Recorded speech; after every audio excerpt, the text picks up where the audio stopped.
just before the war. Yeah. As a guess, I'd say this would have to be late in the day when the shadows Right. coming down as they are. Okay. Next up,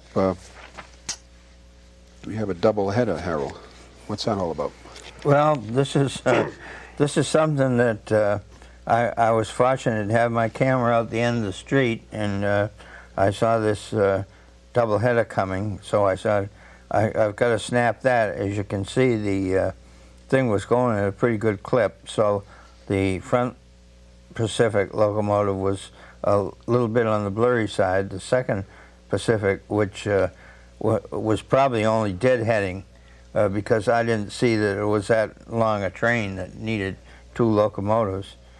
I think one of the interesting things of the first Pacific is that they had, it was one of the ones that was outfitted with smoke deflectors, so the smoke, you know, wouldn't get into the cab. It kind of passed it off, past the flow of air, such that the smoke didn't, you know, overwhelm the engineer and the fireman in the cab.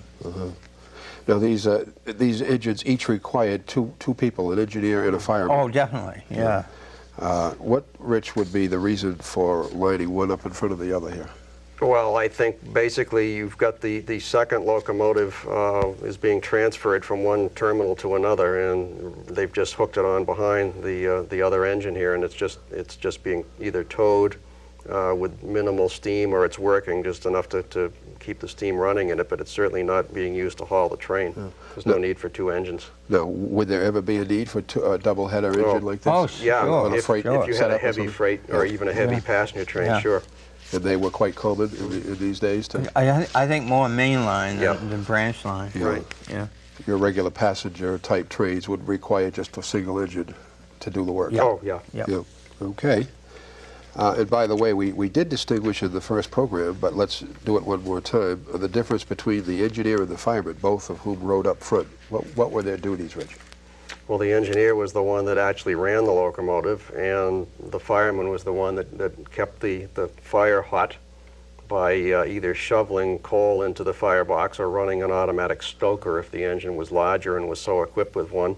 It was also the fireman's job to keep the water level in the boiler at the right point. Yeah. And this all had to be coordinated with the needs of the engineer at the time, whether he was accelerating or braking or whatever. Right, and you were saying that the fireman sometimes would have to be a little bit on the acrobatic side to perform his duties. Oh, sure, because you're shoveling 10 or 15 tons of coal on a trip, and basically you're walking back and forth a distance of 8 or 9 feet to the tender, scooping up a shovel full of coal, turn around, walk back, step on a pedal that was about 6 inches square, which caused an air valve to open the fire door, and then pitch the shovel full of coal in, and not only just throw it in there, but you had to hit a certain predetermined spot where there was either a bright spot that you were trying to dull down, or one thing or another, and you had to spread that coal real thin so it didn't clog the fire. It was an art. It was a real art, and all this while everything was crashing and lurching around and banging up and down at 40 or 50 miles an hour. Imagine that. Sure. And the firemen, some of them would eventually work their way up to becoming the engineer. Definitely. That was the on-the-job training. They say, apprenticeship. That's the only way it took place. Okay. Well, next we have another Harold picture here. This is again 39, and this is kind of an interesting spot, Harold, where you chose to photograph here. This was late in the evening, probably around 7 o'clock. This is at the Bass River siding, and this was just parked here waiting for some other train to go through before they took off. Okay, now let's clarify. When you say the Bass River siding, precisely where would that have been?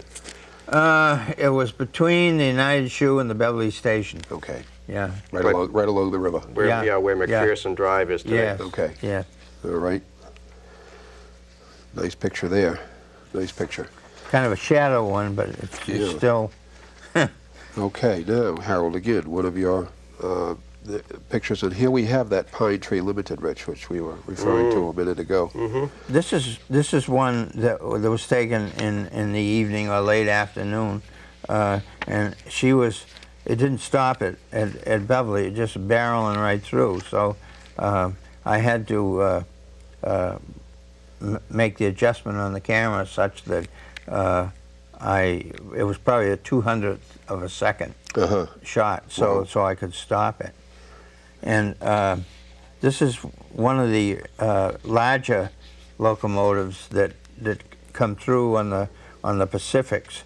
You know, the 3700 to 3709 were a series which were larger than the earlier 3600s. I see. But that's where we stopped because the next group wouldn't fit through the tunnel. So, and also the road bed probably wasn't adequate to handle them. Now, this little siding you were telling us probably is at Pope's Lumber Yard. Yes, yes.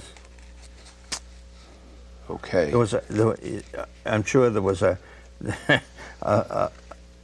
switch that the trainman would have to get out and Rich, to clarify where Pope's Lumber Yard was? That's where Monahan's is today, right on the corner of River Street and Bridge Street, behind the depot. Okay.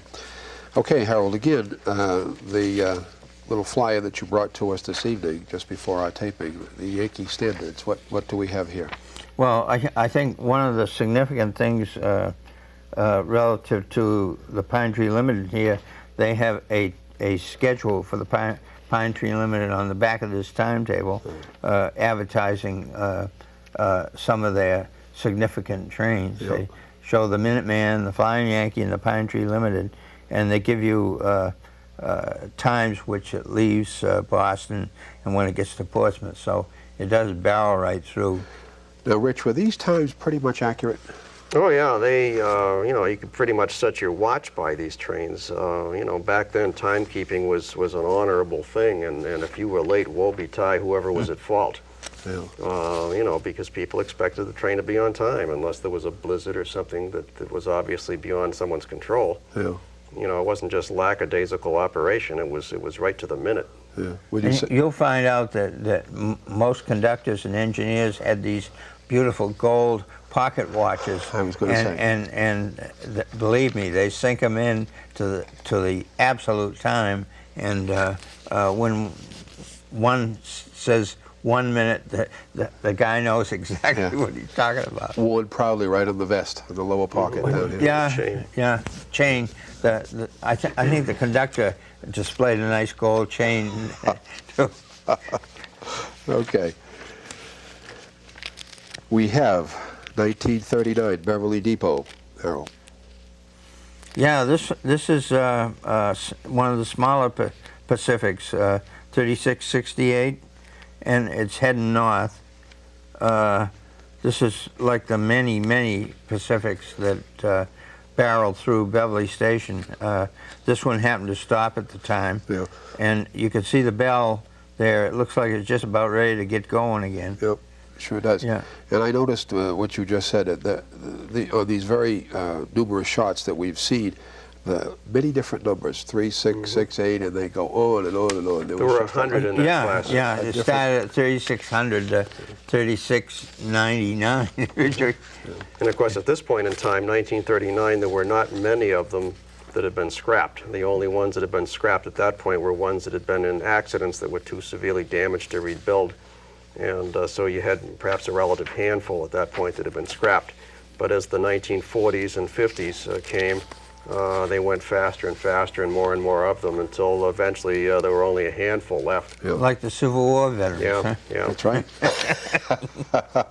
That's true. United Shoe, 1939, Rich.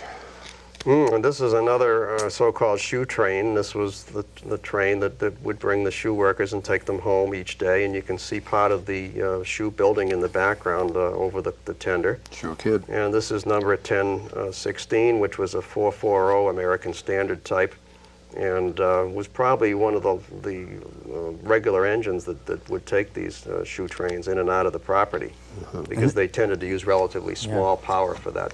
And just because we've done it before, this is a morning shot. Right. Okay. The Newburyport Freight at Beverly, Mass., March 1940, as we move into the next decade here.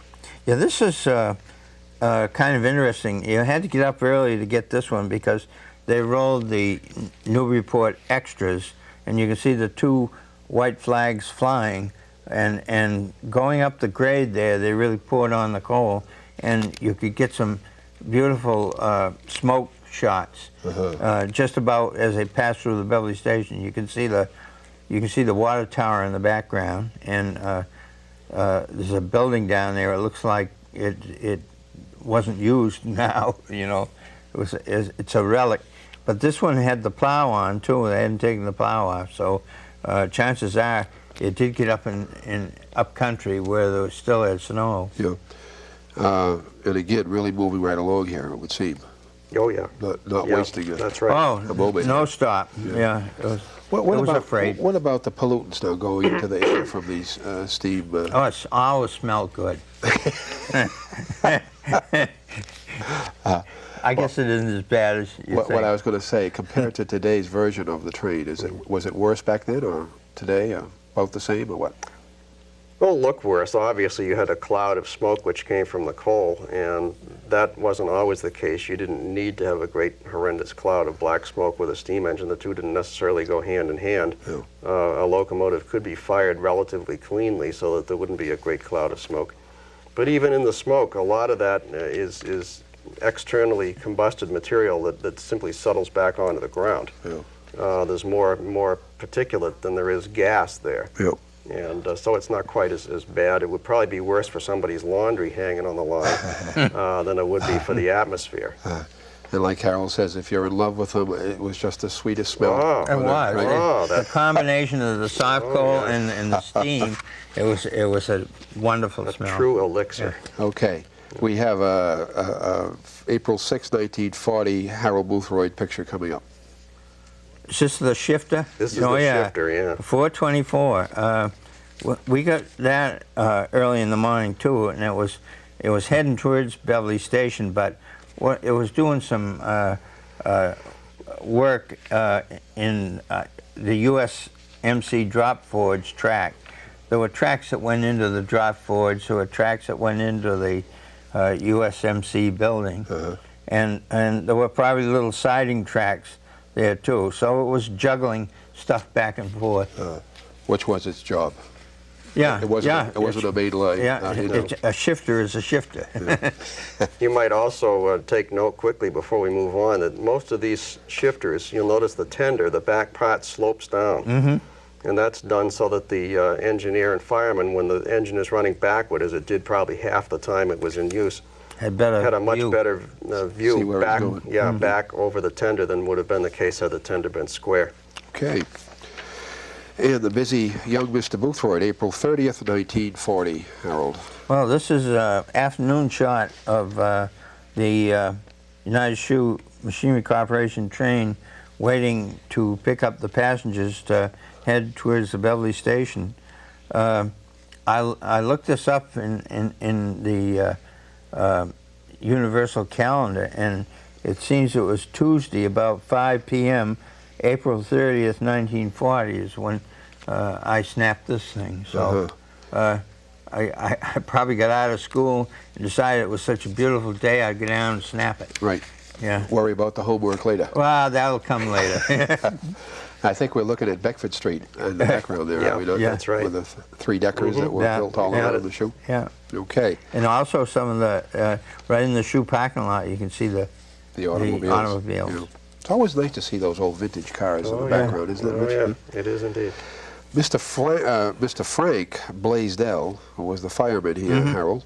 He was one of the fellows that was quite friendly towards us railroad nuts, and the engineer, I didn't get I hadn't seen him before, and he was a stranger in the area, and so I didn't get his name, but Frankie Blaisdell was always willing to come out and talk and converse with us young fella. Did these fellas have an aura about them where they kind of looked at in a bit of awe by the younger generation? No, I don't know. I think they were kind of amazed that somebody might be interested in railroad locomotives and you know, it wasn't the cleanest thing being a fireman or an engineer. Yeah. Probably the end of the day, you had to drop your clothes off and take them to the wash. But it was a proud profession, though. Oh, yeah. Oh, I think they were very dedicated people. Yeah. Yeah. Okay. Okay, let's go to the next picture. Now we are down on Colin Street, and this is a familiar scene even to this day, I think, Harold. The background, anyway. Yep. Yeah. This, in fact, this was I had to snap it before it got too close, and it had the snowplow out front, and then it had a locomotive in the middle and the caboose on the back. So that was the extent of the train. You can see the paint shop that used to be off of Colin Street, and the house that was the first one after Go's Lumber Company heading east there. It's right at the corner of Heather Street where the Senior Citizen Center is today. Right. Good point. That's right. Indeed. And they're clearing snow off the track here, Harold? Absolutely. Yeah. Boy. Okay, this is 1940. Mm-hmm. Did the snow disrupt the schedules in those days? Not too often. I think the 38 snowstorm was probably one that tied up things for a while. But they went. Most all of them, you could run a snowplow through and clear the tracks adequate for continuing.